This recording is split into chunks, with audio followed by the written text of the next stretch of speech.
తెలంగాణ దోస్త్ 2026 సంబంధించిన ఫేజ్ 2 గురించి మనం ఈ వీడియో లోపల డీటెయిల్‌గా మాట్లాడుకుందాం. So, this video is all about Telangana దోస్త్ ఫేజ్ 2. ఫేజ్ 2కి సంబంధించి సో, మనకి ఇంపార్టెంట్ డేట్స్ ఏంది అని చెప్పి మాట్లాడుకుందాం. అండ్ ఎవరు ఎలిజిబుల్ అని చెప్పి మాట్లాడుకుందాం. మీకు ఒక క్లియర్ కట్ ఐడియా అయితే ఇస్తా ఫేజ్ 2కి సంబంధించి.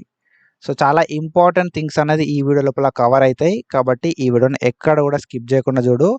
అండ్ మీరు ఒకవేళ మన ఛానల్ కొత్త వస్తే పక్కాగా సబ్స్క్రైబ్ చేసుకొని మీ ఫ్రెండ్స్ అందరికీ ఈ వీడియోని షేర్ చేయండి.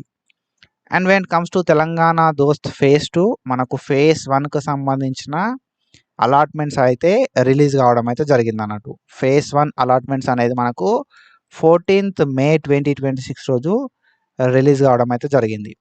When it comes to phase 2 మనకు 15th May నుండి స్టార్ట్ కావడం అయితే జరిగింది అన్నట్టు. 15th May 2026 నుండి మనకు ఫేజ్ 2కి సంబంధించిన రిజిస్ట్రేషన్ స్టార్ట్ అయినాయి. ఓకేనా. సో రిజిస్ట్రేషన్స్ అంటే ఇప్పటివరకు ఎవరైతే రిజిస్ట్రేషన్ చేసుకోలేదో వాళ్ళు, ఓకేనా, ఇప్పటివరకు ఎవరికైతే దోస్త్ ఐడి లేదో వాళ్ళు క్యాండిడేట్ రిజిస్ట్రేషన్కి వెళ్ళి వాళ్ళ ప్రీ రిజిస్ట్రేషన్ చేసుకొని అప్లికేషన్ ఫీ పే చేసుకొని లాగిన్ అయ్యి అప్లికేషన్ చేసుకునే ఛాన్స్ అయితే ఉంటుంది అన్నట్టు. ఓకేనా. సో ఆల్రెడీ మనకు 15th May నుండి online applications or online registrations అయితే స్టార్ట్ అయిపోయినాయి ఫేజ్ 2కి సంబంధించి.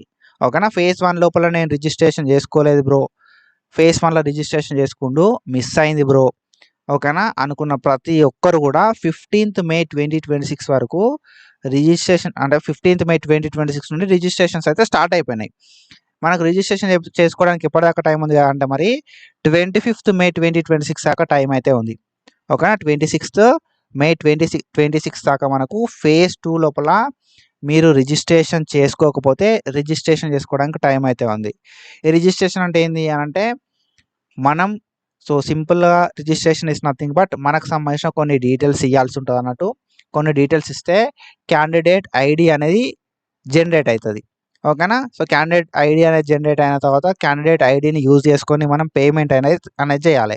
ఓకేనా. సో పేమెంట్ అనేది చేసిన తర్వాత అప్లికేషన్ ఫామ్ అనేది ఫిల్ చేయాలి. సో దీన్ని మనం రిజిస్ట్రేషన్ అంటాం అన్నట్టు. ఓకేనా. సో ఈ ఫేజ్ 2కి సంబంధించిన రిజిస్ట్రేషన్ లోపల మనం 400 రూపీస్ అయితే ఫీ పే చేయాల్సి ఉంటుంది అన్నట్టు. 400 రూపాయలు ఫీ పే చేసి ఫేజ్ 2 లోపల మనం రిజిస్ట్రేషన్ చేసుకోవాలి. వెన్ కమ్స్ టు ఫేజ్ 1 మన రిజిస్ట్రేషన్ ఫీ అనేది 200 ఉండే. ఫేజ్ 2 లోపల మనకు 400 ఎందుకు అని అంటే ఫేజ్ 1 లోపల ఆల్రెడీ వాళ్ళు ఛాన్స్ ఇచ్చినా కూడా మనం అప్లికేషన్ పెట్టుకోలేదు, రిజిస్ట్రేషన్ చేసుకోలేదు కాబట్టి మనం 400 పెట్టి రిజిస్ట్రేషన్ అయితే చేసుకోవాల్సి ఉంటుంది. మరి ఫేజ్ 2 లోపల రిజిస్ట్రేషన్ ఫీ ఎట్లా ఉంటుంది అంటే అంతే 400 అయితే ఉంటుంది అన్నట్టు. ఓకేనా. సో మనకు 25th May 2026 నుండి మనకు 15th May 2026 నుండి స్టార్ట్ అయిపోయినాయి ఏంటి రిజిస్ట్రేషన్స్ అనేది. సో మరి మనకి ఎప్పటిదాకా టైం ఉంది అని అంటే 25th May దాకా టైం అయితే ఉంది. మీరు ఇంకా రిజిస్ట్రేషన్ చేసుకోకపోతే మాత్రం మీ రిజిస్ట్రేషన్ అనేది కంప్లీట్ చేసుకోండి. ఓకేనా. ప్రీవియస్గా నేను ఫేజ్ 1లో రిజిస్ట్రేషన్ చేసుకున్న బ్రో అనుకున్న వాళ్ళు రిజిస్ట్రేషన్ చేసుకోవాల్సిన అవసరం లేదు. ఓకేనా. వాళ్ళు జస్ట్ వెబ్ ఆప్షన్లు పెట్టుకుంటే సరిపోతుంది అన్నట్టు. సో వెబ్ ఆప్షన్లు పెట్టుకోవడానికి ఎవరెవరు ఎలిజిబుల్ అని కూడా చెప్తాను నేను డీటెయిల్గా. ఓకేనా. సో 15th May నుండి మనకు వెబ్ ఆప్షన్లు కూడా స్టార్ట్ కావడం అయితే జరిగింది. 15th May 2026 నుండి వెబ్ ఆప్షన్లు పెట్టుకోవడానికి మనకు సో స్టార్ట్ అయినాయి అన్నట్టు. ఆల్రెడీ ఫేజ్ 1లో సీట్ వచ్చిన వాళ్ళు కావచ్చు, సీట్ రాని వాళ్ళు కావచ్చు, ఫేజ్ 2లో కొత్త అప్లికేషన్ పెట్టుకున్నారు కావచ్చు, వీళ్ళందరూ కూడా వెబ్ ఆప్షన్లు అయితే పెట్టుకోవచ్చు. వెబ్ ఆప్షన్ లెవెల్ పెట్టుకోవాలని చెప్పి డీటెయిల్గా చెప్తా. సో మనకు వెబ్ ఆప్షన్లు పెట్టుకోవడానికి 26 దాకా టైం అయితే ఉంది. 26 May 2026 దాకా టైం అయితే ఉంది అన్నట్టు. ఓకేనా. సో మనకు రిజిస్ట్రేషన్స్ చేసుకోవడానికి 25th May దాకా టైం అయితే ఉంది. ఆల్రెడీ రిజిస్ట్రేషన్ చేసుకున్న వాళ్ళు వెబ్ ఆప్షన్ పెట్టుకోవడానికి 26th May 2026 దాకా టైం అయితే ఉంది. ఓకేనా. అండ్ మనకి వెబ్ ఆప్షన్లు మరి ఎవరు పెట్టుకోవచ్చు అంటే ఫేజ్ 1 లోపల నేను అప్లికేషన్ పెట్టుకోలేదు బ్రో అనుకున్న వాళ్ళు వెబ్ ఆప్షన్లు పెట్టుకోవచ్చు. ఫేజ్ 1లో నేను వెబ్ ఆప్షన్లు పెట్టుకున్నా, అప్లికేషన్ పెట్టుకున్న ఫేజ్ 1 లోపల వెబ్ ఆప్షన్లు పెట్టుకున్నా కానీ నాకు సీట్ అనేది రాలేదు అన్నోళ్ళు వెబ్ ఆప్షన్లు పెట్టుకోవచ్చు. ఓకేనా. సో ఫేజ్ 1 లోపల నాకు సీట్ అనేది వచ్చింది, ఫేజ్ 1 లోపల నాకు సీట్ అనేది వచ్చింది, నేను జాయిన్ అయినా అనుకున్న వాళ్ళు వెబ్ ఆప్షన్లు పెట్టుకోవచ్చు. ఫేజ్ 1 లోపల సీట్ వచ్చింది, నేను సీట్ని క్యాన్సిల్ చేసుకున్నా అనుకున్న వాళ్ళు వెబ్ ఆప్షన్లు పెట్టుకోవచ్చు. ఓకేనా. సో సింపుల్గా చెప్పాలంటే ఫేజ్ 1 లోపల సీట్ వచ్చినా వెబ్ ఆప్షన్లు పెట్టుకోవచ్చు. ఓకేనా.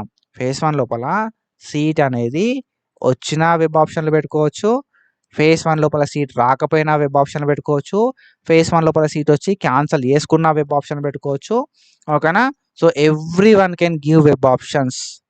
కానీ సింపుల్గా మీరు ఏంటంటే ఫేజ్ 1 లోపల రిజిస్ట్రేషన్ అయ్యి ఉండాలి, మీ దగ్గర దోస్త్ ఐడి ఉండాలి, దోస్తు పాస్వర్డ్ అనేది ఉండాలి. ఓకేనా. అండ్ దాంతోపాటుగా అప్లికేషన్ ఫామ్ అనేది కంప్లీట్ అయి ఉండాలి. అప్పుడు మాత్రమే మీరు వెబ్ ఆప్షన్ పెట్టుకోవచ్చు. ఫేజ్ 2 విషయానికి వస్తే ఫేజ్ 2 లోపల అప్లికేషన్ పెట్టుకున్న ప్రతి ఒక్కరు కూడా ఫేజ్ 2 లోపల వెబ్ ఆప్షన్లు ఇవ్వచ్చు. మనకు వెబ్ ఆప్షన్లు ఇవ్వడానికి ఎప్పటిదాకా టైం ఇచ్చారు అంటే 26th మే దాకా టైం ఇచ్చారు. ఓకేనా. 26th మే 2026 దాకా టైం అయితే ఇచ్చారు అన్నట్టు వెబ్ ఆప్షన్లు ఇవ్వడానికి. ఓకేనా. సో వెబ్ ఆప్షన్లు అనేది ఎంత తొందర పాసిబుల్ అయితే అంత తొందరగా ఇవ్వండి. అండ్ ఆల్రెడీ వెబ్ ఆప్షన్లు ఇచ్చిన వాళ్ళకి సంబంధించి, ఆల్రెడీ ఆన్లైన్ అప్లికేషన్ చేసుకున్న వాళ్ళకి సంబంధించి మనకు పిహెచ్, సిఏపి, ఎన్సిసి, స్పోర్ట్స్కి సంబంధించిన వాళ్ళకి 26th మే రోజు సర్టిఫికేట్ వెరిఫికేషన్ అనేది ఉంటుంది అన్నట్టు హెల్ప్ లైన్ సెంటర్ లోపల. ఆ 26th మే రోజు మనం సర్టిఫికేట్ వెరిఫికేషన్కి వెళ్ళాల్సి ఉంటుంది అన్నట్టు. ఓకేనా. 26th మే 2026 రోజు ఉంటుంది సర్టిఫికేట్ వెరిఫికేషన్ అనేది. అండ్ మనకు ఫేజ్ 2కి సంబంధించిన సీట్ అలాట్మెంట్స్ విషయానికి వస్తే మనకు 30 మే 2026 రోజు ఫేజ్ 2కి సంబంధించిన సీట్ అలాట్మెంట్స్ అయితే కండక్ట్ చేయడం అయితే జరుగుతుంది అన్నట్టు. ఓకేనా. సో ఫేజ్ 2కి సంబంధించిన సీట్ అలాట్మెంట్స్ అనేది ఎప్పుడు అని అంటే 30 మే రోజు రిలీజ్ చేస్తారు. 30 మే 2026 రోజు ఫేజ్ 2కి సంబంధించిన సీట్ అలాట్మెంట్స్ రిలీజ్ అవుతాయి. ఓకేనా. సో 26 తారీఖు వరకు ఎవరైతే వెబ్ ఆప్షన్లు పెట్టుకుంటారో వాళ్ళకి సంబంధించిన సీట్ అలాట్మెంట్లు మాత్రమే మనకు 30 మే రోజు రిలీజ్ కావడం అయితే జరుగుతుంది అన్నట్టు. సో నీకు సీట్ రావాలంటే వెబ్ ఆప్షన్లు పెట్టుకోవాలి, వెబ్ ఆప్షన్లు పెట్టుకోవాలంటే అప్లికేషన్ కంప్లీట్ కావాలి, అప్లికేషన్ కంప్లీట్ కావాలంటే ఫీ పేమెంట్ ఇవ్వాలి, ఫీ పేమెంట్ ఇవ్వాలంటే దోస్త్ ఐడి కావాలి. సో ఇదొక ప్రాసెస్ అన్నట్టు. ఈ ప్రాసెస్ అనేది మీరు చెయ్యండి. సో ఈ ప్రాసెస్ చేసుకొని ఫేజ్ 2 లోపల మీరు లైక్ వెబ్ ఆప్షన్లు పెట్టుకోండి. సీట్ అలాట్మెంట్ అయితే తర్వాత సెల్ఫ్ రిపోర్టింగ్ ఎట్లా చేసుకోవాలని చెప్పి డీటెయిల్గా మనం మాట్లాడుకుందాం. అండ్ ఇంకొక విషయం ఏంది కదా అంటే, ఒకవేళ మీరు జాయిన్ అవుతా పక్కాగా అనుకున్న వాళ్ళు మాత్రమే సర్టిఫికేట్లు సబ్మిట్ చేయరి. పక్కాగా నేను జాయిన్ అవుతా అనుకున్న వాళ్ళు మాత్రమే కౌన్సిలింగ్లలో పార్టిసిపేట్ చేయర్రి. ఓకేనా. నాకు ఏ ఆప్షన్ లేదు, నాకు డిగ్రీ ఒకటే ఆప్షన్ అనుకున్న వాళ్ళు మాత్రమే దోస్త్ లోపల పార్టిసిపేట్ చేయండి.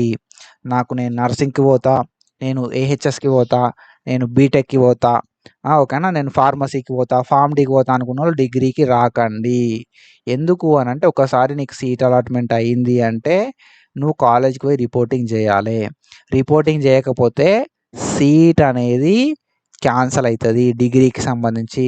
సరే డిగ్రీ సీట్ క్యాన్సల్ అవుతుంది అని చెప్పి నువ్వు కాలేజ్కి పోయి నీ సర్టిఫికేట్లన్నీ సబ్మిట్ చేసావు అనుకో, తర్వాత డిగ్రీ కాలేజ్ వాళ్ళు నీ సర్టిఫికేట్లు ఇయ్యరు. ఇది నువ్వు గుర్తుపెట్టుకో. ఓకేనా. సో ఐ హోప్ మీ అందరికీ ఈ విషయం క్లియర్గా అర్థమైందని చెప్పి అనుకుంటున్నా. సో ఇట్లాంటి ఇన్ఫర్మేషన్ అప్డేట్స్ కోసం మన ఛానల్ని ఫాలో అవుతూ ఉండుర్రి. ప్రీవియస్గా అనాలిసిస్ ట్యూటర్ నుండి మనం మస్తు వీడియోలు వేసుకున్నాం. ఫర్దర్గా కూడా ఏ అప్డేట్ వచ్చినా కూడా మనం వీడియోస్ అయితే వేసుకుంటూ ఉంటాం. ఓకేనా. సో జస్ట్ ఛానల్కి వచ్చి చూసి వెళ్ళడం కాకుండా సబ్స్క్రైబ్ చేసుకొని సపోర్ట్ కూడా చేయండి. Do follow us for more content. Thank you so much. Signing off.